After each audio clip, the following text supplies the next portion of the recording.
So let's focus on the 510K. That's the most common. Division of Industry and Consumer Education. There we go. Thanks very much. Just magically came to me. Oh, did okay? I'm impressed. Well, you can't see the laptop that I have hiding to the side, but I was able to Google it quickly. So there we go. There you go. Okay. So the first type of 510K, there are three types of 510K. And again, I'll go through this pretty quickly because some of you are aware of this. The first is the traditional 510K. This is the original type. The basic format of this hasn't changed much over the years, although the data that's necessary to support one has become a lot more rigorous over time. This traditional type is used for all new devices or devices that are already on the market and have substantial changes. You compare your device to a predicate device that's on the market and try to show that yours is substantially equivalent to theirs when used for the same purpose. The FDA tries to have a decision back within 90 days on a traditional.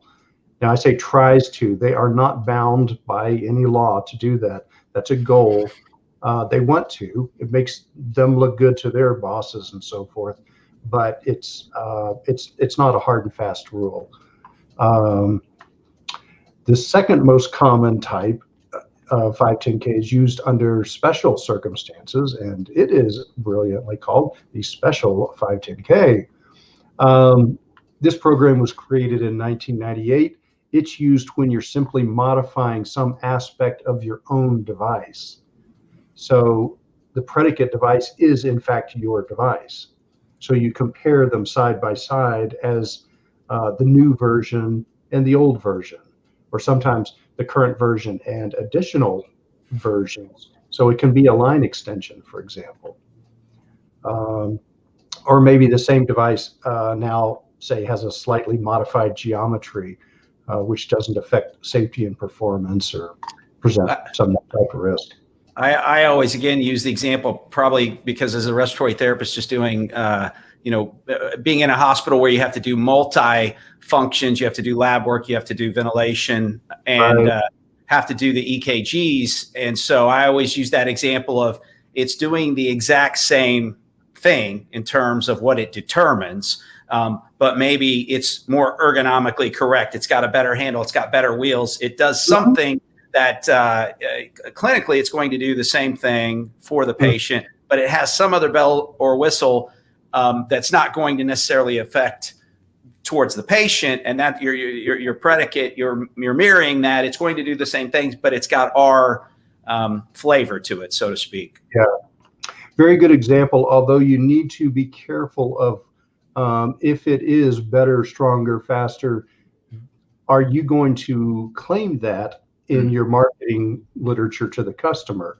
If so, that could, under some circumstances, require to be converted to a traditional 510K because you're kind of going somewhere new with it. So it depends, and of course they would request data to support this new claim. It's much more robust than the previous version. Oh, really? Show us the data. You're going to get into that kind of discussion with FDA, which is fine if you have the data.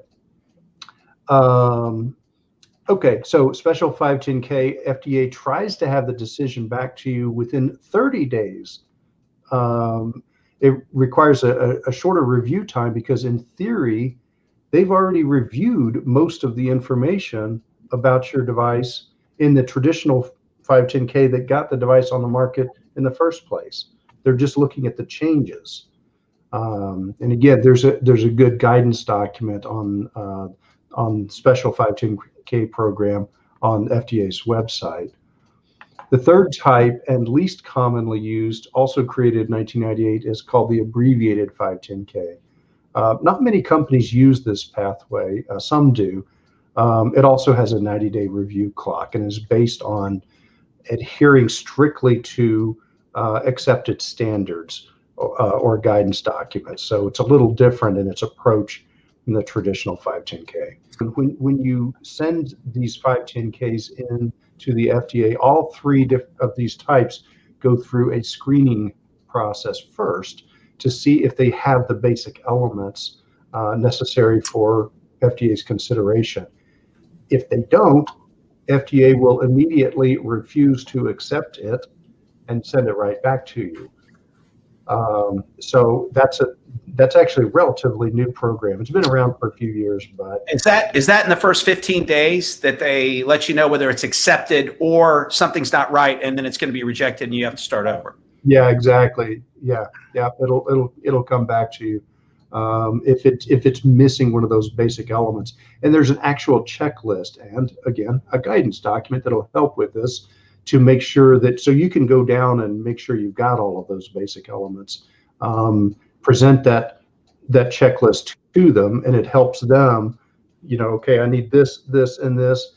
Yes, I have it. It's on this page. You can make it very simple for them. Get you past that screening easier. And of course, all of these 510Ks do require a fee for review. That fee changes each year. It's currently about $12,000 for a 510K. And each year, when I say changes, you can probably guess which direction it typically goes. Right. Hear me, would you speak to me when I open up? And I forward my thoughts to you, but sometimes I'd say you're thinking too much, and I don't wanna